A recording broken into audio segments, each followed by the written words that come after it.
So Baruch Hashem, that it's not only that the Rebbe's idea is being fulfilled, but the Rebbe's idea is reaching every Chassidische home, and probably many more Yiddish homes. That's definitely very exciting. If you've been enjoying this podcast, please like and subscribe so that others can enjoy it as well. In addition, if you've benefited in any way from Among Chassidim podcast and would like to give something back, you can do so today at derher.org/donate. I'm Yossi Kamen. Welcome to Among Chassidim by Derher, an ongoing farbrengen about life as a chassid, our vibrant connection with the Rebbe, and inspired living shaped by the way he teaches us each and every day. This episode is dedicated to Nishmas Harav Sadia ben Rav Mordechai Olav Shalom Dahan and the Refuah Shlema for Chana Bas Nechamed Dina by Shaul and Shendi Dahan. We experienced a few technical connection challenges during this recording, but we worked hard to make the final version as smooth and enjoyable as possible. Thank you for your understanding and enjoy the episode. Bruchim Habayim, Rabbi Kaplan, how are you today? Baruch Hashem, fine. Thank you for having me here. Thank you for making the time to be here. And the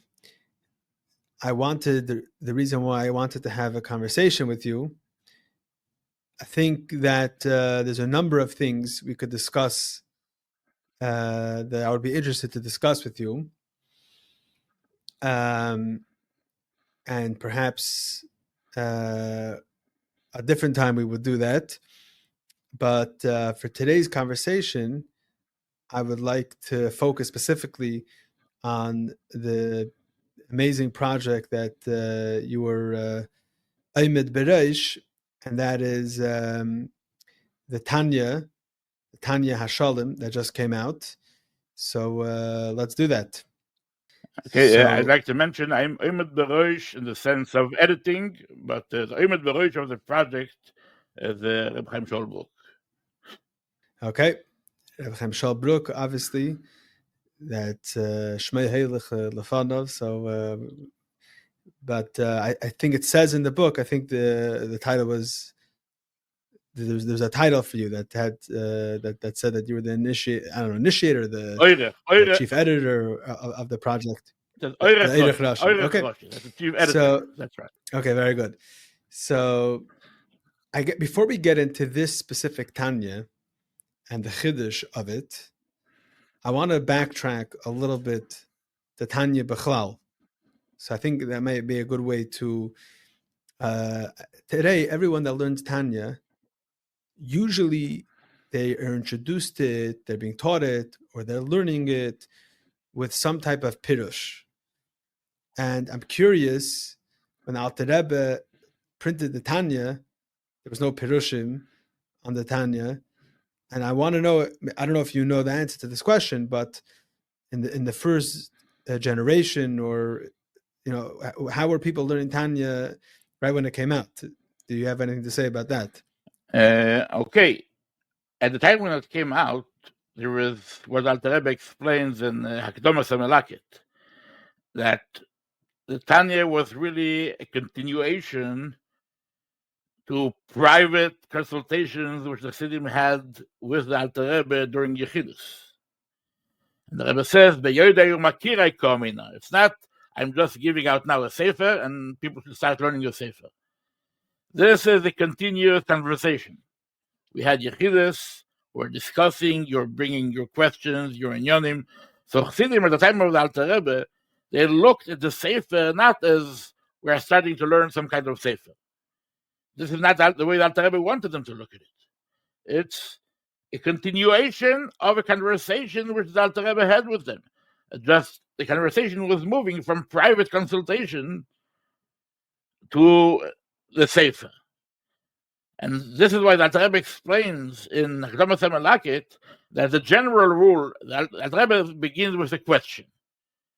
The general rule is, Eino doime shmiya l're'iya o kriya b'sfarim. In other words, we are talking here about people who are discussing their issues, who want help in Avodas Hashem. And generally, Sfarim are very general they don't deal with the particulars of the problems and the challenges which each individual has. And this is why people are not interested in learning Sforim. They want to consult with the Rebbe, they want to hear it from the Rebbe directly. And the Rebbe explained the Tanya is different. Why is the Tanya different?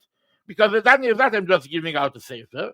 The Tanya is given out to people who I am already in touch with, who already came to me with their issues, and right now I'm just continuing the conversation with that sefer. So that's the way that the Rebbe had the Tanya in mind. We are talking here about people who have a background, not just a background of the Inyanim which are mentioned in the Tanya, but a background of connection with the Alter Rebbe, and they see the Tanya as a continuation to that background. Now you would ask, okay, that's for that generation. What's for later generations?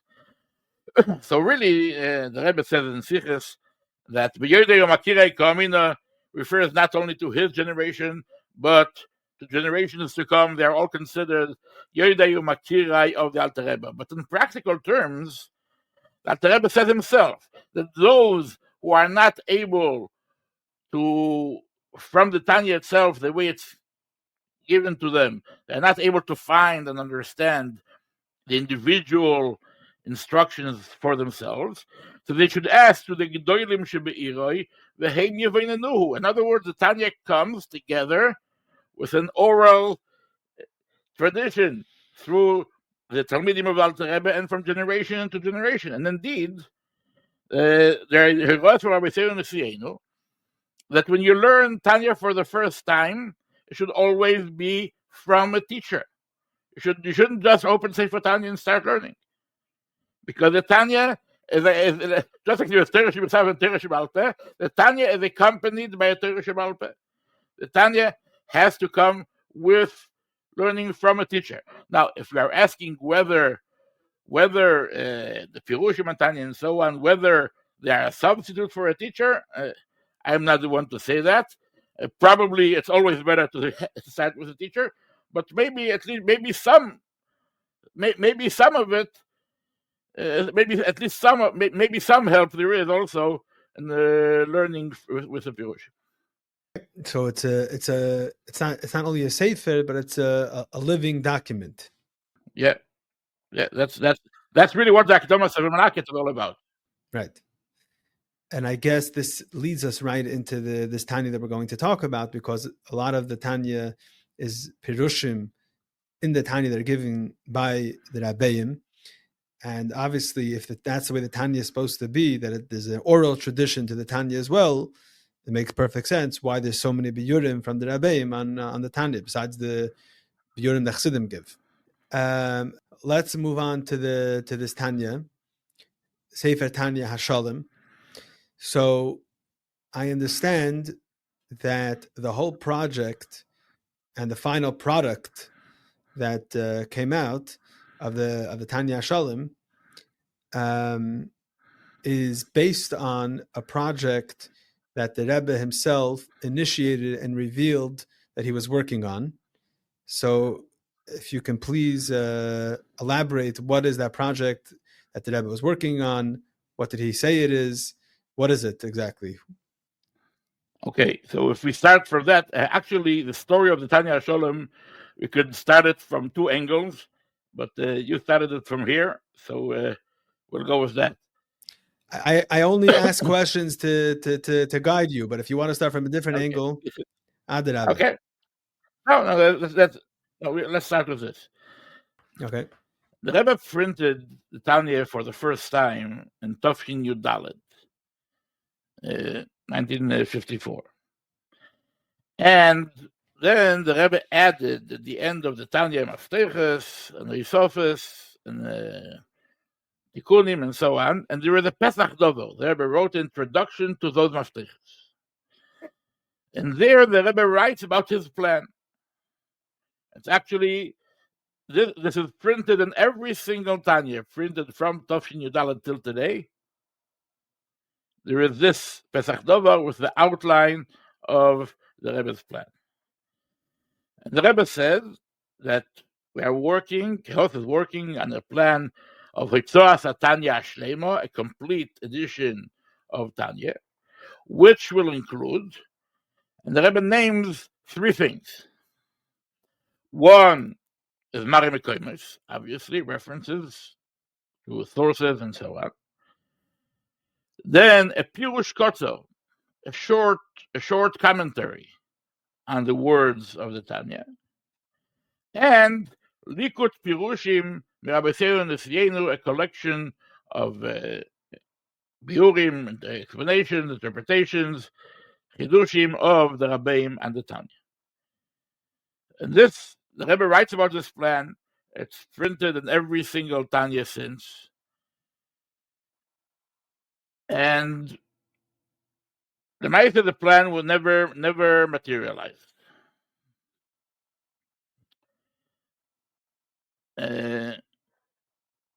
But the Rebbe himself, there was actually the Reshimis of the Rebbe. The Rebbe himself wrote Mara Mekoimis and Horis and the Tanya. They were printed in the series of the Reshimis. And they were meant to be probably part of that project, but the direct relationship between these 2 projects is not completely known. In other words, there is this general project to give out a Tanya Hasholaim, a complete edition of the Tanya, and then there is Mari Mekoimis and Neores, which the Rebbe wrote himself, which obviously were to be incorporated in somehow in that complete edition, but the exact relationship between the 2 is not known. So you're saying because the Rebbe wrote those Rishimis much earlier than when he wrote that he's working on this Tanya Hasholaim. Mostly, yes. Almost all, probably over 90% was written earlier, even though the Rebbe kept adding more and more Ha'oris, some of them probably even after the Pesach level. But yes, probably over 90% is written before that Pesach level. Anyway, it's definitely that when the Rebbe writes that he is going to give out this, it is planning this Tanya Hasholaim, obviously it would have been incorporated in it one way or another. But an actual Hitzah of the Tanya Hasholaim, it didn't advance. And later year, I think in the early Tafshin Lamed, the Rebbe instructed Rebbe Aaron Chitrik, who was the head of Oitzer Chassidim at the time. And the Rebbe told him to edit Mari Mekoimis and Likut Pirushim and the Tanya. And again, there was a discussion exactly in what way to do it. It ended up being that it was printed not on the page of the Tanya, because I forgot to mention, and the Pesach Dober, the Rebbe said, there was writing that the plan is it should be actually on the page of the Tanya in the middle, and everything else surrounding it. And the Tanya by Rebbe Aaron Chitrik, it was printed in booklets. It was the Perek Tanya, just the way it is, and afterwards the whole Mari Mekoimis, Likut Pirushim, and so on. However, it did see. Some people thought that this Tanya, in other words, this Kuntesim, these booklets and the Tanya by Rebbe Aaron Chitrik, that's really where the plan was going. In other words, the plan was changed from a plan of having in Tanya surrounded by Pirushim to this Tanya, which would be given as the Perek Tanya, and afterward the collection of the Pirushim. But recently, actually, there was a letter from the Rebbe written around that time, a short while after the Tanya of Chittik started coming out. So there is a letter which the Rebbe wrote, it's printed in Igros Kodesh, What's interesting, we did not know about this letter when we started the project. We found it just a couple of years ago, where the Rebbe says clearly that the reason why the original project is not yet happening is mipnei roi v'tirdos. In other words, because I don't have the time for it.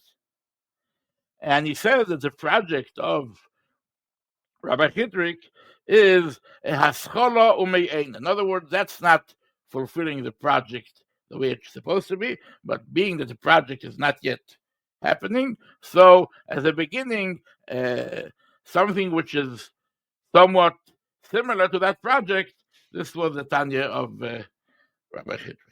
So is the project supposed to be the completion of what the Rebbe's project that the Rebbe wanted to do, or it's supposed to be something else? Maybe take it from there.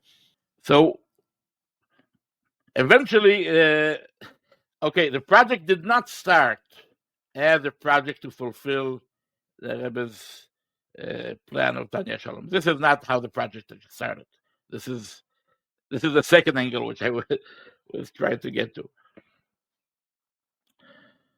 The project started, and I wasn't part of it yet, with the Reshimis, Rebbe's Reshimis on the Tanya. The Rebbe's Reshimis were found after Gimel Tammuz in the Rebbe's room. Nobody knew about it before. It was found at the time. And just like there are other, together with a few other Reshimis and other things, there was also a special booklet which had Reshimis on the Tanya. And it came out, the Rebbe gave it the name, Mare Mekoimois Hagois Ve'oris Ksoris Sefer Shel Beinonim. And this is how it came out in booklets of Reshimis. Now, when it was given out, it was published by Vad Anochus Velahak under Rabbi Chaim Sholbrook, as I mentioned. And when they edited the Reshimis, they decided, again, I wasn't yet part of it at the time, they decided just in order to be a Davar Sholem, to be a little more than just the Reshimis themselves, to add a collection of Pirushim, other Pirushim from the Rebbe and the Tanya. So that edition of the Reshimis, so there was the Tanya, it was surrounded by the Reshimis, and additionally, there was a likut of biurim of the Rebbe and the Tanya collected from all Mugedike Siches and Ma'amorim and from the Rebbe's letters. This was published at the time, in the early noons, 1990s, under the Mare Mekoimois Hagois Ve'oris Ksoris. Then go some 15 years later,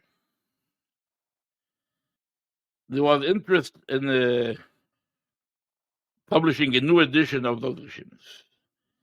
And Rabbi Brook and probably others thought that it would make sense to expand that Likut Pirushim. It should include not only the Mogadike Pirushim, but also from the other Biurim of the Rebbe, from Sichos Hashanat Moge, Mamorim Hashanat Moge, and also to update with things which came out after that and so on. And that's the first time when I got in the picture. The idea was to expand that Likut, which was published with the Reshimis, and to add to it other biurim from the Rebbe, which weren't included in that original Likut Pirushim. And then once, and I was asked,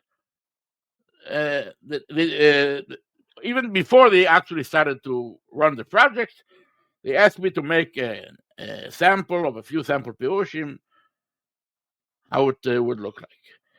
And then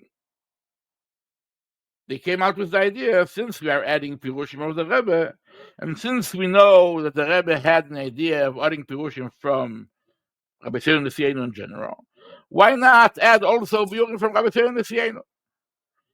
At that time, the idea wasn't to fulfill the exact idea of the Tanya Hasholaim, but just to expand the liquid pirushim, which was printed in the Rishimis, together with other pirushim of Rabbi Nasiya.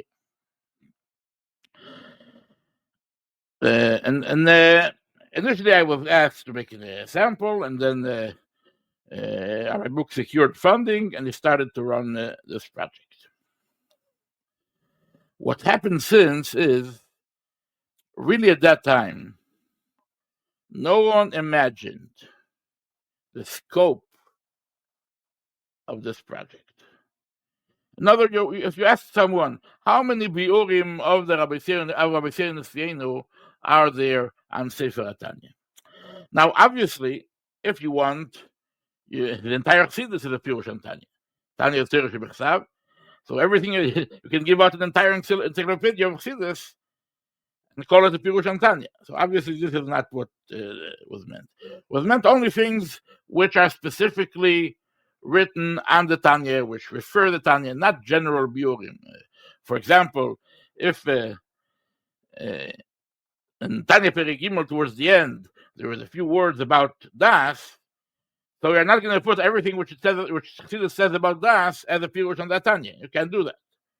The idea is just things which are direct Pirushim, which refer to the Tanya itself. So I thought, how many Pirushim are there? So, okay, it was imagined as maybe a 2-year project or so. But once we started actually working in it, we realized that it's much, much more than that. In other words, even before I started working, a group of Bochrim and Yungelite were hired just to make a mafteach. In other words, to look through all the Sforim of the Rabbeim and just make a list, a mafteach of where there are biurim of Tanya. So as a preparation for the project, Rabbi Brook gathered a group of Bochum and Yungelite to prepare a mafteach, which means just to go through all of the Sforim of the Rabbeim and see wherever anything is mentioned about the Tanya. They didn't have to learn it, but just go through it and see wherever the Tanya is mentioned, and to prepare just the mafteach based on the pokim. For example, Tanya Perek Gimel is mentioned here and here and here and here and here and so on. And once the mafteach was ready, which was actually, we started the project was already running at the time. The mafteach was done while I was still working on the Rebbe's biurim. The mafteach for the biurim of the Rabbeim was being prepared, and with the time we started realizing that it's a really serious project. And then with the time, somehow the realization came that what we are really trying to do here is we are trying to get as close as possible to the Rebbe's original project, which the Rebbe spoke about in his Pesach Dover and Tafshin Yudalet. So basically, around the middle of the project, maybe not the middle, but definitely after the beginning, the idea changed from printing the Rebbe's Rishimis with additional biurim from the Rebbe and maybe from the other Rebbeim, but to trying to get as close as possible to the Rebbe's plan of Tanya Hasholaim, which meant, for example, first of all, that there would be a need to add other parts. For example, the Rebbe's plan included a Pirush Kotzer, meaning in addition to the biurim of the Rabbeim, a running commentary on every word of the Tanya. This was part of the Rebbe's original project. We didn't start with this in mind. And also, being that right now it's not anymore a Reshimeth with additional biurim, but the general concept of Likud Pirushim and the Tanya which the Rebbe had in mind. So it didn't make sense anymore to have the Reshimas separately and the Likud Pirushim separately. The Reshimas also had to be incorporated in the general plan. And also there was a reason for that, because in some cases in the Reshimas the Rebbe is discussing the same issues which he is also discussing in Sichos or in Mamorim later. And the conclusions are not always exactly the same, or maybe maybe with added context and so on and so forth. So in the Reshimas, the Reshimas are printed separately, and then there was a Likud Pirushim separately. And if you learn each of them separately, even though sometimes they are touching upon the same subject. And here the idea became to incorporate everything in the same Likud Pirushim. So once the idea came up, okay, we are trying to get as close as possible to the Rebbe's Tanya Hasholaim. Okay, so what are we going to do with Pirush Kotzar? Who is going to write a Pirush, a commentary on the Tanya? So again, this is also something which Rabbi Brook found. Everyone knows there is the Shiurim B'Sefer Tanya, which started as the Shiurim which Rabbi Yossel Weinberg gave on the radio, and which were then Mugad, the Rebbe edited the actual pages of the Shiurim from which Rabbi Weinberg was giving his Shiurim, and was later printed in the Sefer, which the Rebbe's encouragement, the Rebbe spoke a Sikh about it. Among Chassidim is brought to you by Chassidische Der Herr. We live in a chaotic world, a world where for us Chassidim is a seinu, lei ra'inu, we do not have the ability to hear and see the Rebbe on a daily basis. Yet we know that the Rebbe is very much with us, and the Chassidus Chabad is alive and thriving more than ever before. One needs to only tap into it. Chassidische Der Herr provides you and your family with the tools necessary to tap into all of this. Whether it's the monthly magazine, the way it all began, whether it's Der Herr books, Der Herr online content, and so much more. Men, women, and children throughout the world benefit and use these tools on a daily basis. Whether it's children enjoying the children's magazine that comes along with the regular Der Herr, or enjoying the children's podcast, whether it's Bachrim in yeshivas receiving the Der Herr, whether it's girls in high schools enjoying Der Herr club in their local high school. People all over the world and from all walks of life enjoy and utilize these tools and take advantage of it.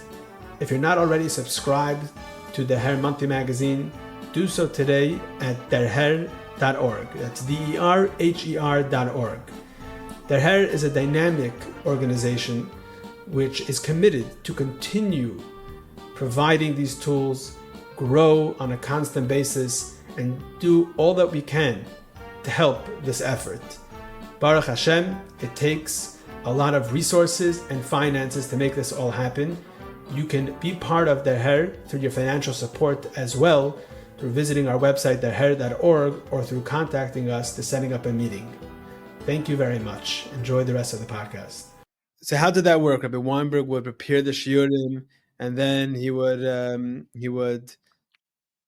the shiurim, give it to the Rebbe, and then the Rebbe would give Haggais, and then the Rebbe would give it out, and he would give the shiur from that. Yeah, exactly like that. He would write the shiurim. He prepared himself. He wrote his shiur word by word. He wasn't like during the shiur just freely talking. He wrote word by word what he was going to say. It was typed in a typewriter, and he gave it into the Rebbe, and the Rebbe edited it and gave it out to him before the shiur. In fact, these pages are readily available. They are online. Everyone could see the Rebbe's Haggais and those shiurim. Now then, in the Tafshin Mem in the 80s, I think, came out the story. And the Sefer Shiurim, the Sefer Tanya, then also translated to English lessons in Tanya and to Hebrew. So so the Sforim didn't get their own Hagoy from the Rebbe. But they are re-edited based on those Shiurim which had the Rebbe's Hagoys. And the Rebbe, and when it came out, the Rebbe spoke a sikh about it, and the sikh is actually printed in the first first volume of Shurim Sefer Tanya, right in the beginning. And here the Rebbe describes the Shiurim Sefer Tanya using the Yiddish words akurz and pirush, a short commentary, which is exactly the same words which the Rebbe is using in his Pesach Tovo, describing his plan, where he writes in Hebrew it should be a pirush kotzer, a short commentary. So the idea was, okay, that's where the pirush kotzer has to come from. We have to take the Shiurim Sefer Tanya and turn it into the pirush kotzer and the Tanya. So this is how this the second part of this project, in addition to the Likut Pirushim, we had the shiurim of the Shiurim Sefer Tanya were incorporated as a commentary on the Tanya. So it's not Shiurim Sefer Tanya directly. It's kitzer of Shiurim Sefer Tanya. It's like shortened. It's not. I wouldn't say it was shortened, but it was retranslated and edited. In other words, the Sefer wasn't exactly the same as the shiurim which the Rebbe was Magia. There was a different editing, a different project. There were things were added, and so on. What we did, we decided, let's go. We start from the beginning. We'll take the pages, as we said, they are available. The pages with the Rebbe's Hagosh, and we'll start from there. And I wouldn't say we shortened it, but we did change things based on the idea that these are not anymore shiurim to be told orally, but they are a sefer. They are the pirush and the sefer. So, for example, when you give a shir, sometimes you repeat things a couple of times, especially if it's an idea which is a new idea or an idea which is not easy to get or understand. So you repeat it a couple of times, and the Rebbe would write it actually a couple of times, one after the other. So in this case, we omitted some of those repetitive explanations. Also, for example, if you take the Shiurim Sefer Tanya, you would see that many times at the end of the perek there is a story, or in other places there is a story. How did the story came in? That's a shiur given on the radio. At the end of the shiur, Rabbi Weinberg would conclude sometimes with a story which had to do with the issue in point. There's no need for those stories when you are printing out a pirush and the Tanya. So yes, we did go through the entire Shiurim Sefer Tanya from the original pages, and we retranslated it because the translation of the Shiurim Sefer Tanya in Hebrew, which is available, didn't exactly fit the style of the Sefer, so everything had to be translated again. And we edited it in a way which would fit with for the Sefer. Another point is, we mentioned the Hagoyos of the Rebbe to the Shiurim Sefer Tanya.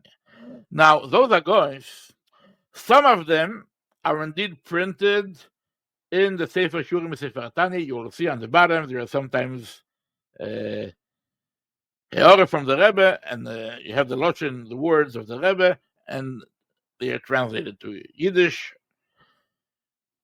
So some of the Heores are indeed incorporated in the Sefer.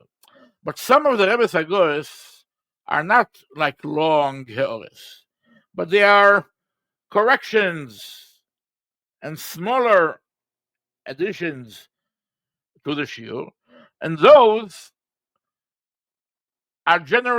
were incorporated in the shiur as just part of the shiur, and nobody knows. You wouldn't know from reading the Shiurim Sefer Tanya what are the ideas which the Rebbe added.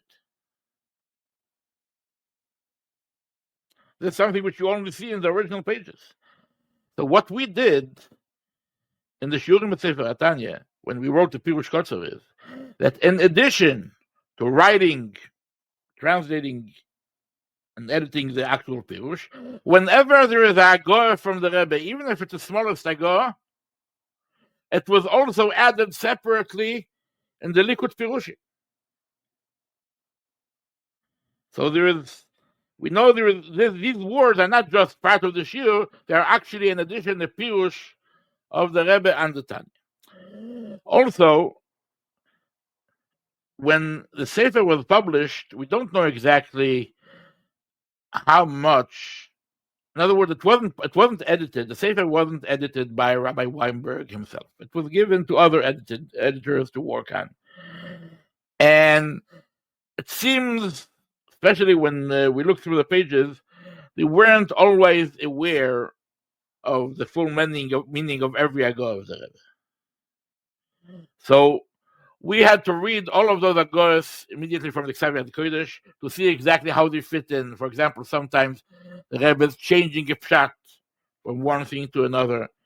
So we had to go through Be'iyun, through every word of the Shurim Sefer Tanya, every word of the Rebbe's Agoros, and based on that, we added both the Pirush and also we added it in the Likud Pirushim. Now, that time when we were working on that, that's when Rabbi Brook found that letter in which the Rebbe clearly says that the Tanya Hasholaim is still on the table. It just, we didn't have a time yet to do that. And the Rachitic project is only a beginning of that. So this obviously encouraged us to try as much as possible to get as close to the Rebbe's original plan. So indeed in the Tanya Hasholaim we have all of the three Medurim, all of the three parts which the Rebbe spoke about in the Pesach Dover. We have the Pirush Kotzer, which, as we said, is based on the Shurim Sefer Tanya and the Rebbe's Agoros. We have Mare Mekoimos. Now, those Mare Mekoimos are also based mainly on the Rebbe's Reshimas, because the Rebbe's Reshimas include many Mare Mekoimos, also on Mare Mekoimos from the Tzemach Tzedek, and we added more Mare Mekoimos where it was necessary. And then there is the Likud Pirushim, which incorporates everything, both Chidushim of the Rebbe from the Reshimas, from Siches, from Amorim, from the Hagoros and Shurim Sefer Tanya, and also the Pirushim of other Rebbeim. So this is how the Tanya Hasholaim came into being. Another way, again, we didn't plan on. Nobody sat and said, "Okay, the Rebbe wanted to give out Tanya Hasholaim, let's do it." No, that's not how we started. We started in one way, but then eventually we got into it, trying as much as possible to fulfill the Rebbe's kavanah. So again, we can't say that this is the Rebbe's Tanya, which the Rebbe actually meant. We don't know exactly, but we can try. We can say that we tried as much as possible to get as close as possible to fulfilling the Rebbe's plan. So, what is the firstly, did the Rebbe have in mind to, according to you, what you're understanding, was the Rebbe's kavanah to have a likut of pirushim of all of the pirushim of the Rabbeim of the Tanya, like there is in the Sefer Tanya Hasholaim, or do you think the kavanah was to have like a selected likutim? Well, I can't say that for sure, because as far as I remember, the Lashon Pesach Dover does not say all of the pirushim. But I think even when the Rebbe gave Rabbi Chitrik instructions about how to prepare his chibur, on the Tanya, so I think the Rebbe did tell him to not to make a collection, but to put everything. And indeed, Rabbi Chitrik added everything which was available at the time. By the way, since we're talking about 50 years ago. Since then, there are things which weren't printed yet, which are printed now. Many more Sforim and many more sources. But I think what Rabbi Chittik did try to collect everything which existed at the time in print. Yeah. So based on that, we did. So So we can't say for sure this is what the Rebbe meant, but that's the way we did our work. We're trying to get everything which is possible from the Rabbi Mendel Kaplan. And the Likut Pirushim of the Rabbeim, is it the Lashon Harav, or it's a rewritten based on the Pirushim of the Rabbeim? Okay, so here we had let's go back to Rabbi Chitrik's Tanya. And the Rebbe said this was Rabbi Chitrik's Tanya is Haschola Emeyein. In other words, it's not fulfillment of the project, but it's a beginning and something which is similar to the project. And I think, why is it only in the beginning? I think at least part of it has to do with this. In other words, you wouldn't see, it's not very common to see someone taking Rabbi Chitrik's Tanya and starting learning from it. It's used mainly for research. Yeah, you want to know what's there, so you can't. It's not something which you could open and learn. And one of the reasons is because Rabbi Chitrik, in other words, based on whatever was available at the time, it seems he was the head of Marechet Tzitzer Chassidim. He couldn't put his entire time on this only. So Rabbi Chitrik is indeed, we could call it, it's a copy and paste version, so to say. In other words, wherever there is something from one of the Rebbe and the Tanya, he would copy it the way it is and put it in place. For example, if the Rebbe Rashab speak about a certain, which is very common, by the way, speaks about a certain part of the Tanya and different Ma'amorim. Now, sometimes it's never exactly the same word for word. Even the biur is not always exactly the same. Sometimes it's different biurim, sometimes other wording. So he would put one next to the other. This piece, and this piece. So you had all the sources in front of you, but you didn't have really. You couldn't make of it. So we already in the beginning of the project, we're discussing whether we should keep the Lashon Harav exactly the way it is, or with minimal editing, in order to make it more accessible, more possible to open the Tanya and sit and learn from it. And the decision was made. There was a discussion. It wasn't me. There was a Mareches. There was a discussion, and it was decided the purpose of this Tanya is for people to be able to open the Sefer Tanya and learn it with the biurim of the Rebbe. And for this, we have to make it as easy to learn as possible, even at the expense of keeping the exact Lashon Harav. Now, I want to elaborate on that. We didn't take Lashon Harav, we didn't translate it to a different language, or even we didn't write it, for example, in modern language. It's not me'ubad. We're not trying to make something which is different from the Lashon Harav. The language, the style, is the style of the Rabbeim and Sefer Chassidus. We didn't change the style or to make it more modern or different. But in order to make it easier to learn, we did bring together biurim from different ma'amorim, from different sources, to make it one thing. We did add a few words here and there to make it easier to understand. Obviously, we didn't add pirushim. We added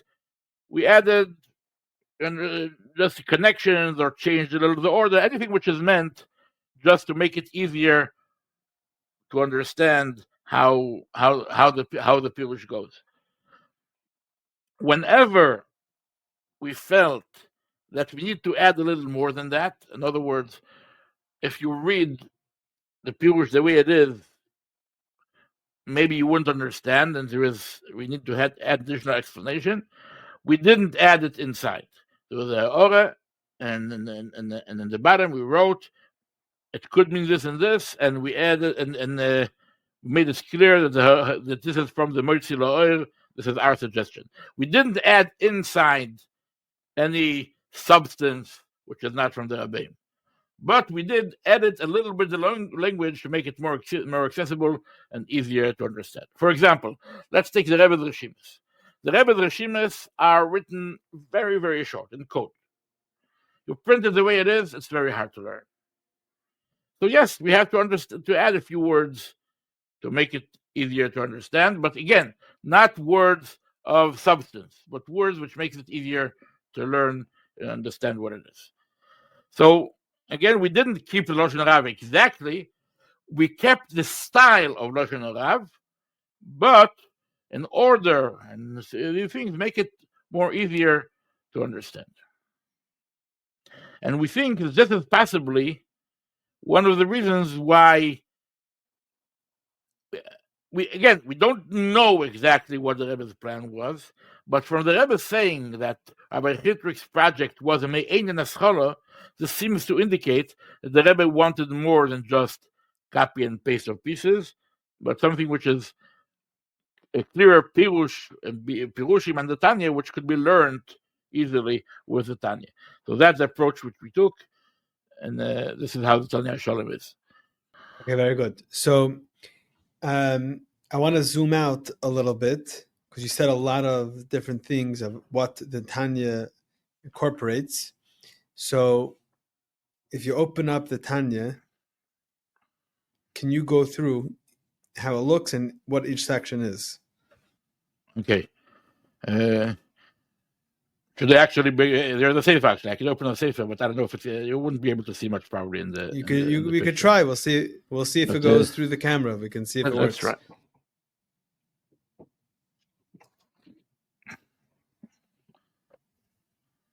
You see anything here?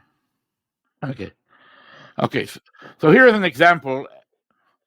We start from the beginning of a perik. That's, for example, this is perik Zayin. So as you can see, in the Sefer, each perik is separate and has its own sharblat. This is a sharblat of perik Zayin. We added here, the piece here is actually from the Shurim B'Sefer HaTanya. Because Rabbi Weinberg, at the beginning of each perek, before he started actually learning the perek inside, he would give some kind of introduction about the perek. Actually, he started it a little later, not from the very beginning. But afterwards, it became a seder. And this is printed in the Shurim Sefer HaTanya in the beginning of each perek. So we took this part and we put it right in the sharblat of each perek. Where it was missing, in some places it was missing, so we wrote our own. But generally, this is from the Shurim Sefer HaTanya, introduction to perek Zayin. Then you open the perek itself. So here you see this is the Tanya inside. Under the Tanya, right under the Tanya is the Mareh Mekoimos.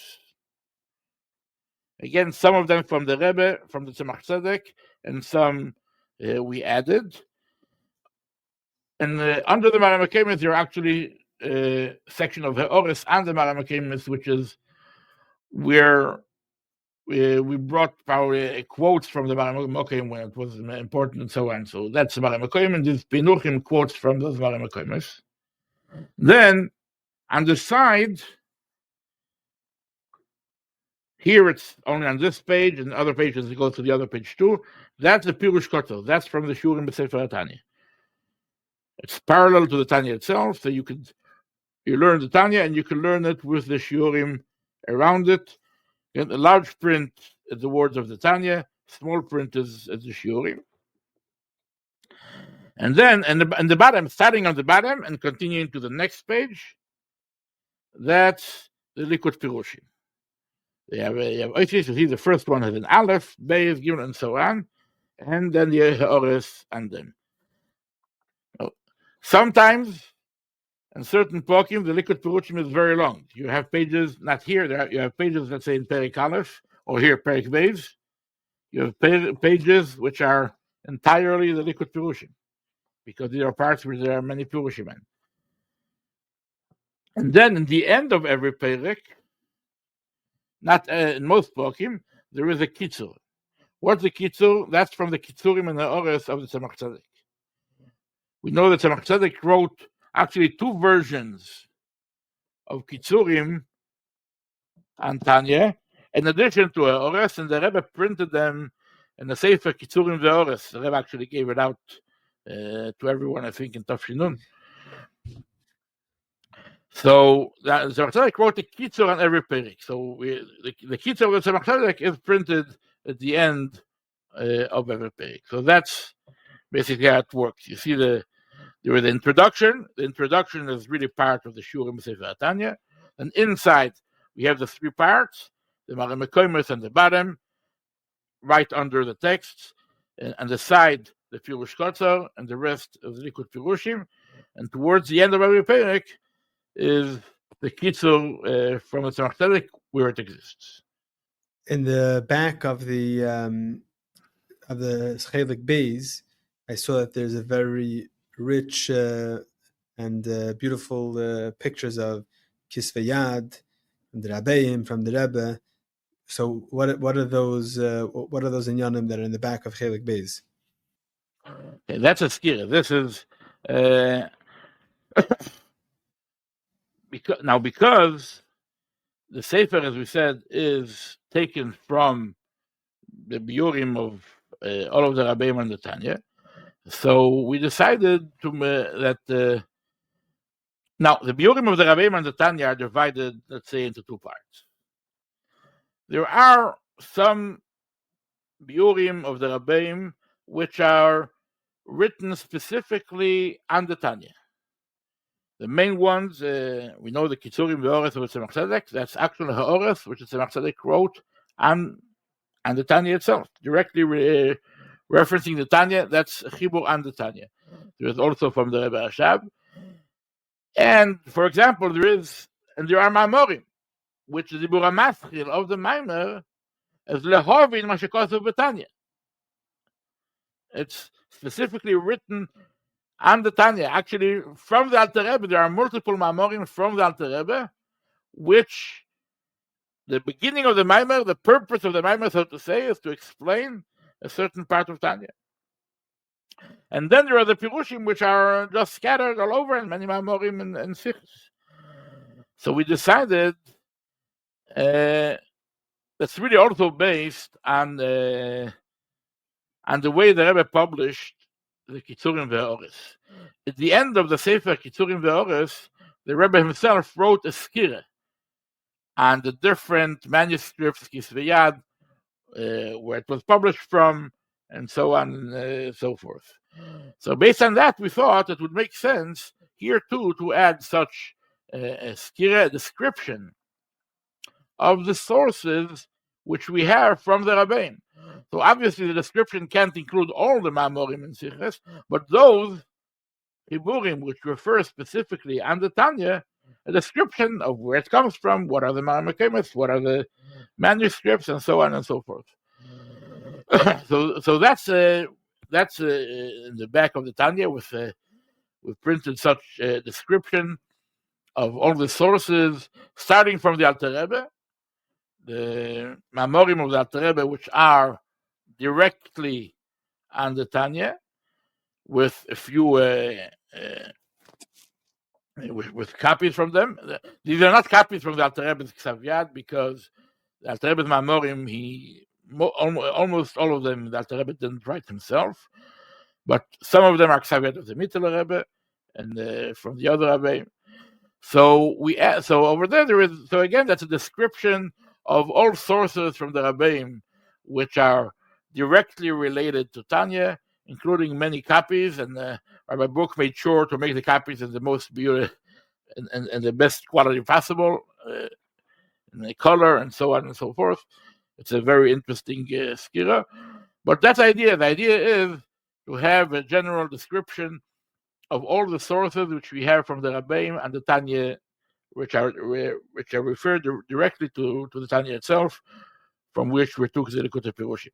Also from the Rebbe, there is some of the copies of some of the Hakoros and Shurim Sefer Tanya, and so on. One of the integral components of being a chassid are the Chassidish Yomim Tovim and Yom Pagra. Whether it's Hey Tevis, Yud Shvat, Yud Aleph Nisan, or Gimel Tammuz. These days give us an opportunity to connect with our Rabbeim, to connect with each other and be better Chassidim. What is the story behind each of these days? How did the Rebbe commemorate and celebrate these days? And most importantly, what are the lessons, the takeaways, and the action items Hamaisa Hua Ikr needed for each of these days? All of this and much, much more are answered in the new set recently published by Der Herr. Our Days is a journey through the Chabad calendar in story, meaning, and practice. With over 700 beautiful, glossy pages with elevated content, beautiful, beautiful photographs, you, your family, and friends will enjoy and live with each Chassidish Yom Tiv. This book is a must for every Lubavitcher home, for every shul, for every school. It is a perfect gift item. This will not collect dust. It will be used day after day, month after month, year after year. You can have this set. Go to derher.org/Our Days. Order your set today and start living with the Chassidish Yom Tov. Okay, were there, when you were working on either the Shurim Sefer Tanya or the Ha'aris from the Rebbe, were there certain inyanim, chidushim, the way the Rebbe explained the Tanya, which sticks up? Give me, if you have any examples of something that sticks out, either that is different than way people thought pshat is, or something that you realized that was interesting to you while you were working on it, something that advar chiddush. Okay, there are many, many of those.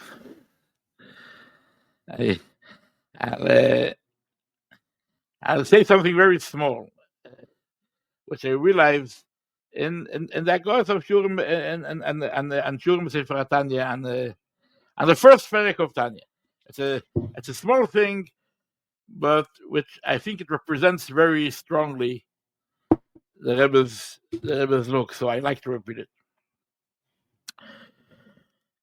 In the Perek Aleph of Tanya, the Alter Rebbe is bringing proof that the tzaddik doesn't mean just someone who has more mitzvahs than averos, but means the whole complete different thing. Even a Beinoni has no averos, and the tzaddik is obviously someone who doesn't have yetzer hara.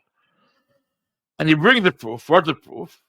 Because it says, Lo HaKadosh Baruch Hu b'tzadikim she'em mu'atim. The Rebbe saw that there aren't many tzadikim around. So this shows that tzaddikim doesn't mean anyone who has more mitzvahs than averos, because there are many people that have more mitzvahs than averos. So here is the Hagoy and Shurim Sefer Tanya, where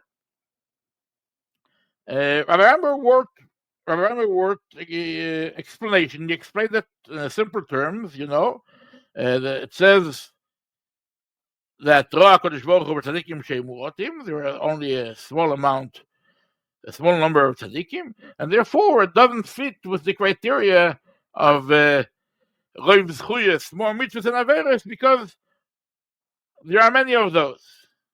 So the Rebbe added here a few words. I'm trying to remember the exact words, but feel matter. In other words, the Rebbe wanted to put the emphasize that when you are talking about Yidden who have more mitzvahs than averos, there is a great amount of such Yidden. The Rebbe I could look it up exactly. If you wait for a second, I'll see exactly what are the words. So we're here. The Rabbi Reinberg words the following words: that if tzaddik is someone who has anyone who has more mitzvahs than averos, why are we saying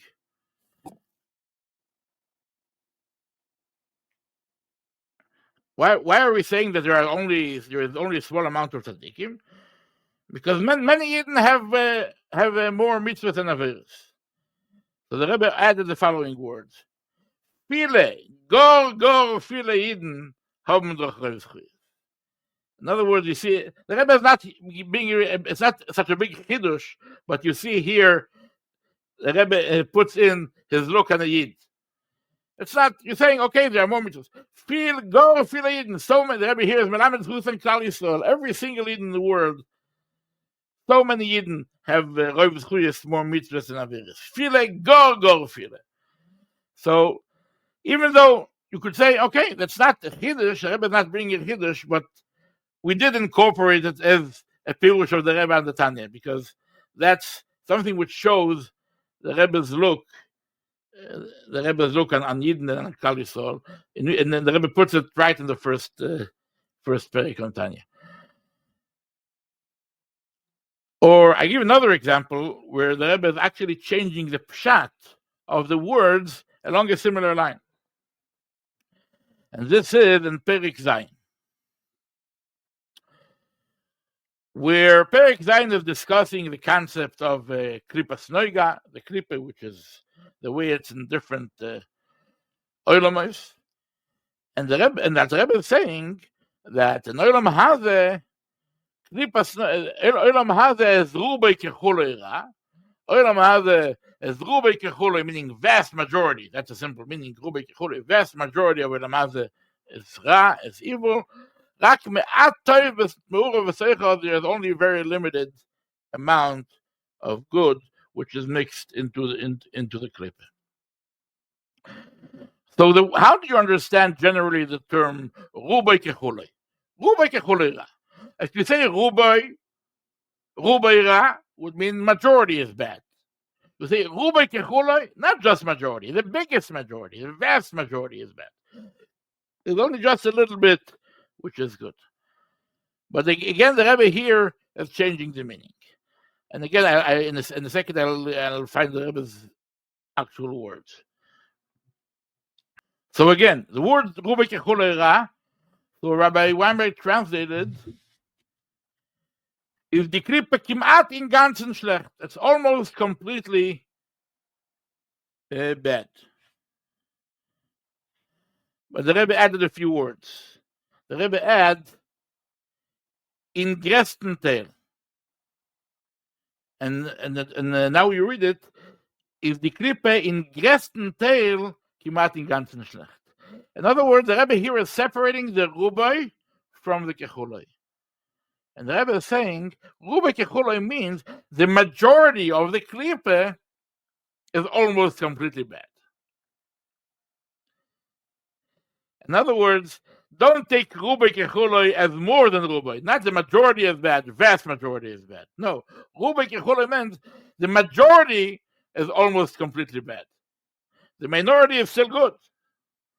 And even the majority is only almost completely bad. In other words, Rubei Kechulei, the addition of Kechulei is really reducing how much evil is in there rather than increasing the amount of evil. Now again, this is a completely new pirush of the Rebbe and the words Rubei Kechulei. It doesn't mean vast majority, but it means the majority is almost completely. Again, this is incorporated in the printed Shurim B'Sefer Tanya, but it doesn't say that it's from the Rebbe. If you learn the Shurim B'Sefer Tanya from the Sefer, you would read through it and you wouldn't realize how the Rebbe is changing here completely the meaning of the word. I don't think anyone else realized how to change the meaning of the words Rubei Kechulei from the vast majority to a majority being almost completely.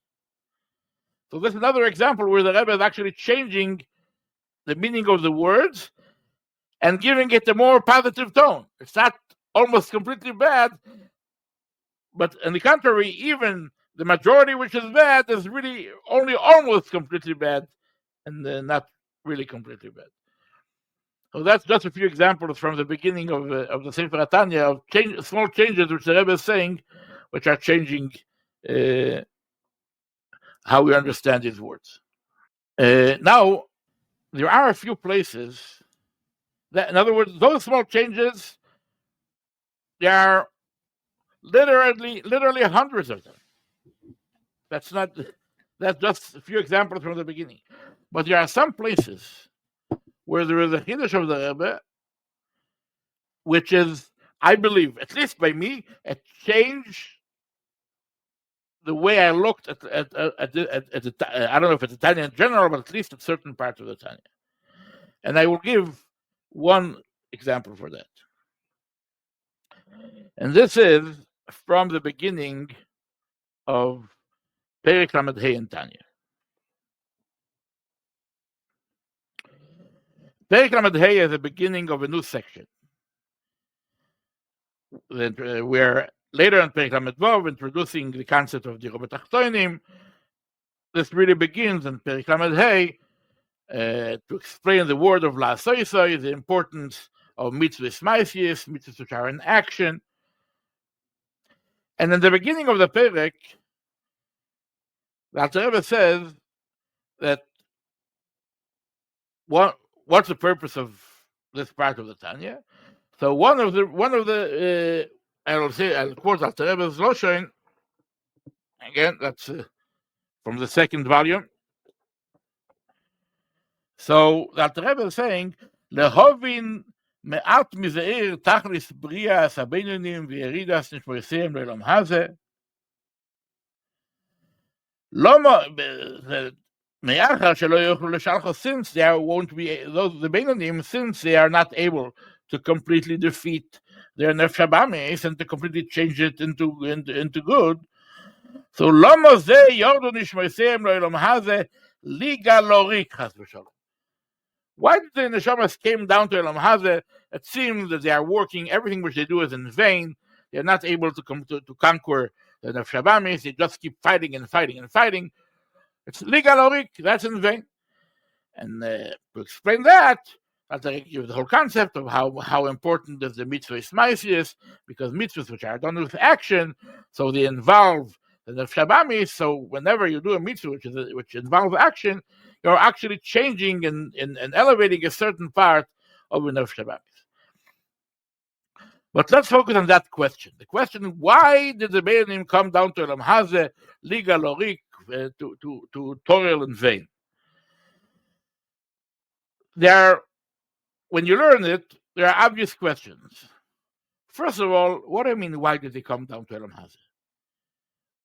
At the very beginning of Tanya, in Perek Daled, we already learned that Yofa Shorachas v'tshuva ma'asim tovim bo Elam Hazeh mikol chayil Elam Haba, because Elam Haba, the most you have is Ziva Shechina, only a glow. Only in Elam Hazeh you could actually reach the Dovko boy, you could reach Dveikes with Zoyverster through learning Torah, especially learning Torah, which creates a Yichud Nifla, and for mitzvahs in general, you become one with the Overster. So what kind of question is, why did the Beinonim come down to Elam Hazeh?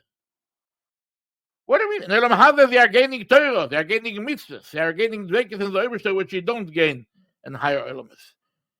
Why are they saying it's legal orik? Why is it to work in vain? That's one question. Additionally, okay, so you could say, yes, it's true that there is the advantage of coming down to Elam Hazeh to learn Torah and to fulfill, to be Mekayem mitzvahs. But for this, you don't need to be a Bein. You could be a tzaddik. A tzaddik is also learning Torah and also being Mekayem mitzvahs. So maybe the fact that they are not tzaddikim, that's lorik. Not the fact that they came down to Elam Hazeh. But the fact that they are Beinonim rather than tzaddikim, that's in vain. Because what are they gaining from being Beinonim? No. Actually, a few prokim before, in Perek Chof Zayin, that the Rebbe explains that the Eibishter has a special nachas from the avodah of a Beinoni. That the Eibishter has nei sugim atamim. The Eibishter desires two types of two flavors. There are the madani mesukim. There are the sweet flavor which is provided by the tzaddikim, and then there is macholim charifim the chamutzim, things which are not naturally sweet. It's an acquired taste, so to say, but through avodah you are able to turn them into something which is a madanim lehoshiv nefesh, and this is this is through that. And the Rebbe explains in Perek Chof Zayin how only the Beinoni through his avodah of iskafye. So he is providing this type of special ma'adanim which the Rebbe desires. So we just explained what's the need for the Beinanim. The Beinanim, they are creating those ma'adanim lahoshiv nefesh. They are fulfilling the Rebbe's desire for ma'adanim through their avodah niskafia. So why are we saying here that it's legal lorik to work in vain? So these are obvious questions, which obviously Rabbi Weinberg also discusses. And he gives various explanations. Each one of them is answering in a different way. And the Rebbe, first of all, he rejects Rabbi Weinberg's explanations. And the Rebbe says that the idea here is really hidden in one word. That the Rebbe is saying here, להובין מעט מזעיר תכלס בריאס הבינונים וירידס נשמרסם לעולם הזה להסלבש בנפש הבאמיס. What's the purpose of the Beinanim coming down to Olam Hazeh and to be mislabish in the Nefesh HaBamis, to be enclosed, to be in the Nefesh HaBamis? And that's the question over here. The question is not, why are you coming down to Olam Hazeh? If you're coming down to Olam Hazeh, there are many miles, there are many advantages in Olam Hazeh. There is Torah in Olam Hazeh. There is mitzvahs in Olam Hazeh. There is avodah in Olam Hazeh. No question why you came down to Olam Hazeh. Why you came down to Olam Hazeh as a Beinani, also is understood. There is iskafia, as a Beinani you are fulfilling iskafia, you are able to fight the klippe, and you are causing the special iskafia tzracha, you are bringing great gilui, a great pleasure, the maila, a great tainug. The question is not why you came down to Olam Hazeh, and not even why you came down to Olam Hazeh as a Beinani. The question is why your nefesh ha'elokis, why your neshama had to be mislabish, had to be internalized inside nefesh habamis. Why the confusion? Why do I need to have such nefesh elokis, which is mixed in together with nefesh habamis? I don't always know what the nefesh elokis is, what the nefesh habamis is. If the purpose is iskafia, so let's have an nefesh elokis. Let's have an nefesh habamis outside, and then we have to fight the nefesh habamis. Why is this Islamshus? Why does the nefesh habamis have to be part of me? That's what Alter Rebbe is asking. In the name of the Beini, the Beini is asking, I have no problem with being in Olam Hazeh. I have no problem with not being a tzaddik. But why do I need a nefesh habamis as part of me? Why is my nefesh elokis needs to be mixed in together with nefesh habamis? You want iskafia? Give me nefesh elokis. Put the nefesh habamis outside, and I'll fight the nefesh habamis. Why is it that my nefesh elokis is involved, which makes my avodah much harder? It's not anymore. I don't even always know what nefesh elokis is saying, what nefesh habamis is saying. They're all part of my personality. It's all mixed in. This is legal lorik. This extra toil, extra work, which is caused by the Islamshus, by a Beinani is in vain. By a tzaddik, we understand. Why is there an Islamshus? Because through the Islamshus, the nefesh elokis is able to completely overcome nefesh habamis and turn it into good, and then turn it into kedusha. But I, a Beinani, which I'm not doing it. Why is this Islamshus? Why is my personality mixed in when nefesh elokis and nefesh habamis together without being able? Why is nefesh habamis part of me rather than being an outside force? And here, this question is only answered here. Why is nefesh habamis part of you? Because when nefesh habamis is part of you, it means that every single action which you take is involving the nefesh habamis. When you are being mekayem a mitzvah, it's not just the nefesh elokis doing it. It's using a koyches of shabamis.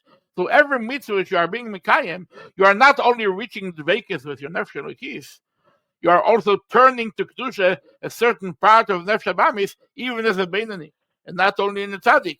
And this is how you are fulfilling part of the kavanah of the Rebbe Tachtonim. In other words, from Perek Lamed Hey, based on this explanation of the Rebbe, from Perek Lamed Hey, the entire look at the Nefesh Habamis is different. Because until Perek Lamed Hey, we see the Nefesh Habamis as an enemy. That's what Nefesh Habamis is. It's an enemy. We have to fight it. If we're tzaddikim, we defeat it so strongly that we are either completely driving it out, or even we are turning it into kedusha. We are turning the enemy into a friend. If you are a beinani, so you keep fighting your enemy, you're hitting it, and you're hitting it, and you're hitting it, and you're never going to defeat it. That's before Perek Lamed Hey. From Perek Lamed Hey, the Nefesh Habamis is not anymore just the enemy. It's a goal. It's a purpose. The Nefesh Habamis is not only an object to be defeated, as an object to be used as part of your avodah to bring to the Rebbe Tachtonim. So this small explanation of the Rebbe is really gives us a whole new look on Nefesh Habamis from Perek Lamed Hey on. It becomes not an enemy, but part of the goal of our avodah.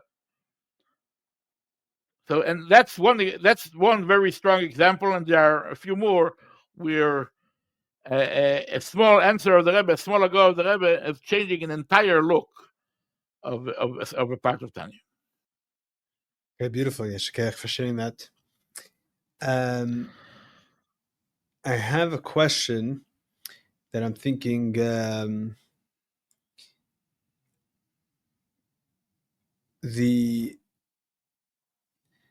want to. Bechlal, this Tanya Hasholaim, so far I think it's another frontier in the hafatza of the Tanya, and it's going out. It's like a new shlav in the Tanya being available to the world, and everyone hears about Tanya and the Lamav Shachsidim. We're born with it. Tanya Balpeh from when you're a little kid, and what would you tell a person is the importance? Why do and a Lamav Shachsid also, that what is it about Tanya that they need? That why is that such a central thing that Tanya is needed for your life? Yeah, that's more a question for a mashpia than to an editor of Tanya Hasholaim. That's not the. I wouldn't say it's a chiddush of the Tanya Hasholaim. Tanya Hasholaim is, in other words, the Tanya is important for your life, as I mentioned before, because this is the way. This is really. This is that Rebbe, as you said before, from Akdomas HaMelakit. The Tanya is the way that the Rebbe is telling you how to deal with your avodas Hashem. And the Rebbe saying himself, that's a continuation of Yechidus. That's the Rebbe, and the Rebbe giving you eitzes on your avodas Hashem. So maybe it could be said that if the Tanya itself is the eitzes of the Rebbe, with the Tanya Hasholaim, you are getting the eitzes of the Rebbeim in general, including the eitzes of our Rebbe. But generally speaking, the concept is that the Tanya is what tells the Chassid. That's the manual for avodas Hashem. You can't start your avodas Hashem without a Tanya. If you want to serve the Rebbe, the Tanya is the manual. Now, Tanya Hasholaim is adding to that also through the biurim and through the kirchus of the Rebbeim. But generally, that's the concept of Tanya. That's not that the chiddush of not Tanya Hasholaim and the ability to learn and understand Tanya, but the fact that the Tanya is the manual of instructions of how to serve the Rebbe. This was before Tanya Hasholaim, and it continues after Tanya Hasholaim. Okay. So I just want to end off that I spoke to Rebbe Chaim Shaul-Brook, and I know that I believe that they printed 20,000 copies and it's sold out. You can't even buy it in any store.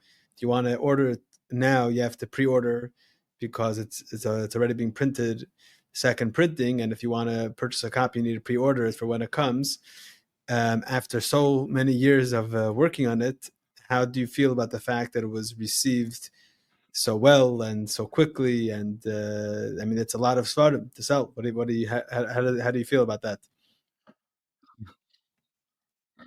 I can tell you this is one of the things which, especially Rabbi Brook was worried about it in the beginning. He said, okay, such a Tanya Hasholaim with Pirushim of the Rabbi, who is going to buy it? A few people are going to buy it. But you know what? I remember Rabbi Brook told me, I'm not doing it. I don't care how many people buy it. I know the Rebbe wanted to give it Tanya Hasholaim, so I'm doing it as a gift for the Rebbe, that the Rebbe wanted it to exist. So I'll do it, even though only a few people buy it. So I'll do it just as a gift for the Rebbe because the Rebbe wanted to have this kind of Tanya. Okay, but Baruch Hashem, it looks like I'm sure it helped the fact that Rabbi Brook wanted to make sure that the Tanya was easily affordable, and he was able to secure funding to sell it at a huge discount. So and the purpose was that, so that the Rebbe's Tanya reaches every home and every Yiddish house. But even that, I remember in the beginning when the Tanya started being sold, and within a few days, 5,000 sets were sold. So Rabbi Brook was very excited. We sold already 5,000 sets. I didn't think I would say so. I would sell so many 5,000 sets within a few days. Okay, but Baruch Hashem, looks like people are going into it and are buying it, and it was 5,000 within a few days, but 20,000 within a few weeks. And I'm sure a certain large part of the second edition is also already sold.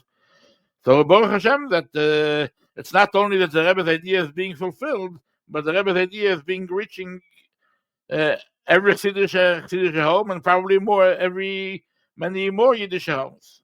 That's definitely very exciting. Okay, so I hope that this conversation that we're having will help the effort to get even more people involved. And if you're listening to this and you didn't purchase it, to make the pre-order. And thank you very much for your part in this. I guess it's Hatanya.com, I think, is the address. Okay, Hatanya.com. And thank you for for being part of this Shlav and Afatza Samayana. So thank you for the conversations. Yashakech. Okay, thank you very much. All right, Tatzlacha Rabba.